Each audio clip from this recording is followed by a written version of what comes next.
You're sitting there, nothing to do. No phone, no screen, no notification pulling your attention somewhere else. Just you, a fire, and the sound of wind moving through grass. What do? For modern humans, this scenario feels like punishment. We call it boredom. We treat it like a problem to be solved, a void to be filled as fast as possible. The average person today checks their phone 96 times a day. That's once every 10 minutes. We have engineered an entire civilization around never having to sit with nothing. But for 99% of human history, nothing was the default. There was no content, no entertainment industry, no way to escape your own mind. Ancient humans sat with silence for hours every single day, and they didn't go crazy. They thrived. So what actually happened inside a human brain when there was nothing to do? And what did people actually do with all that empty time? Let's start with what boredom actually is. In 2014, psychologists at the University of Virginia ran a study that should disturb you. They put participants alone in a room with nothing to do for 15 minutes. The only object in the room was a button that delivered a mild electric shock. 67% of men and 25% of women chose to shock themselves rather than sit quietly with their thoughts. They chose physical pain over mental stillness. That's not a quirk. That's a modern brain that has never learned to be alone with itself. But here's the thing. Boredom as we experience it is new. The word itself didn't appear in the English language until 1852. Before that, the concept barely existed in the way we understand it today. Ancient humans weren't waiting for something to happen. They weren't killing time. Time wasn't something you killed. It was something you inhabited. So what filled it? The first answer comes from something archaeologists keep finding that makes no practical sense. Tiny, intricate, useless things. In Blombos Cave, South Africa, researchers uncovered 75,000-year-old pieces of ochre engraved with geometric patterns, lines, crosshatches, deliberate repeating designs scratched into red stone. They served no survival function. They fed no one, they protected no one. Someone sat down, picked up a sharp tool, and spent hours making something beautiful for no reason other than the fact that they felt like it.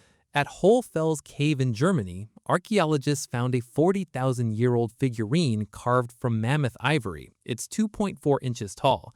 The details are extraordinary. Whoever made it had patience, skill, and a lot of spare time. And this wasn't rare.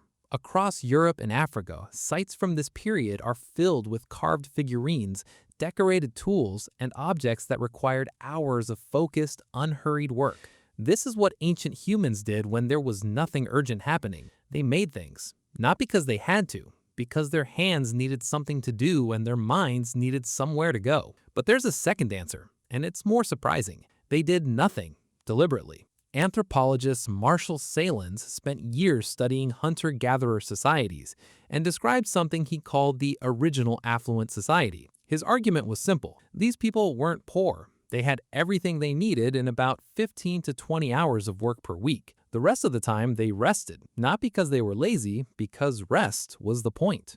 The Hadza of Tanzania, one of the last remaining hunter-gatherer groups on Earth, spent significant portions of their day in what researchers describe as wakeful rest, sitting, watching, existing without agenda. When researchers asked Hadza adults what they were doing during these periods, the answers were revealing: thinking, watching the sky, listening. They weren't bored, they were present. Here's the important part. The human brain in a resting state is not idle.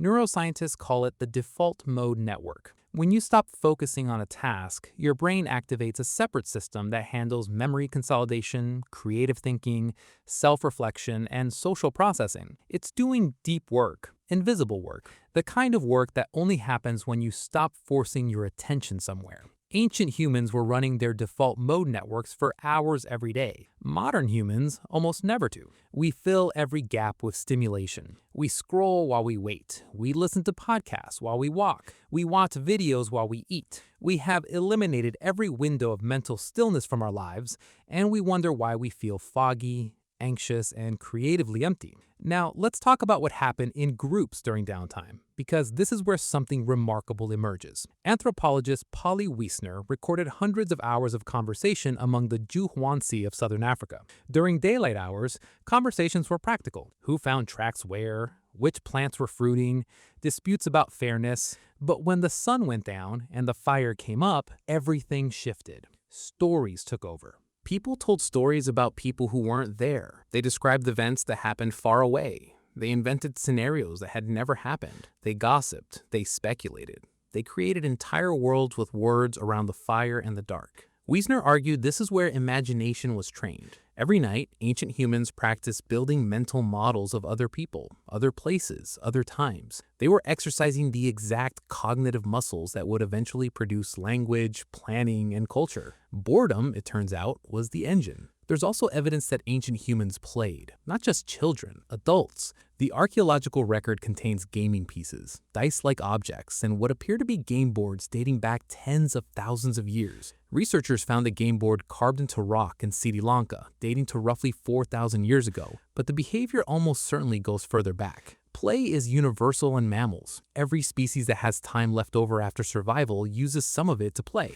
We were no different. But here's what separates ancient boredom from modern boredom. Ancient humans had no escape hatch. When you're bored today, you reach for your phone. The discomfort lasts maybe 4 seconds before it's gone. You never have to sit inside the feeling long enough for anything to happen. But ancient humans had no choice. When boredom arrived, they had to go through it, not around it. And on the other side of that discomfort was something valuable: ideas, observations, memories surfacing, connections forming between things that seemed unrelated. In 2019, researchers at the University of Central Lancashire published a study showing that people who were forced to complete a boring task before a creative task significantly outperformed people who went straight to the creative task. Boredom, real boredom, the kind you can't escape, primes the brain for creative thought. It forces your mind to generate its own stimulation.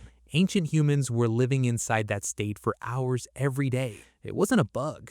It was the operating system. So here's what a slow afternoon actually looked like 50,000 years ago. The hunt was finished. The food was prepared. The immediate needs of the day were met. A group of people sat in the shade. Someone was scraping a hide, slowly, rhythmically, not urgently. Someone else was braiding fiber into cord. A few people were talking about something that happened 2 days ago. Children were chasing each other in circles. An older person was watching all of it with their eyes half closed. Nobody was suffering. Nobody was desperate for stimulation. The quiet had texture. The slowness had value. They were inside their lives, not running from them.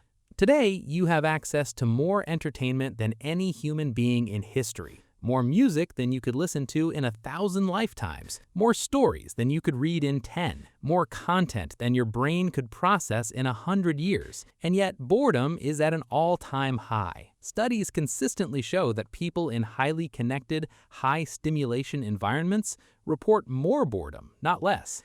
Because what we call boredom today isn't the same thing ancient humans experienced. Theirs was a fullness, a readiness, a mind that had been given enough silence to actually think. Ours is withdrawal, a brain so conditioned to constant input that the absence of stimulation feels like suffering. Ancient humans didn't handle boredom. They didn't need to handle it. They lived inside it, made things inside it, told stories inside it, and thought their deepest thoughts inside it. We built an entire civilization to avoid it, and somewhere in the process, we lost the thing that made us human in the first place.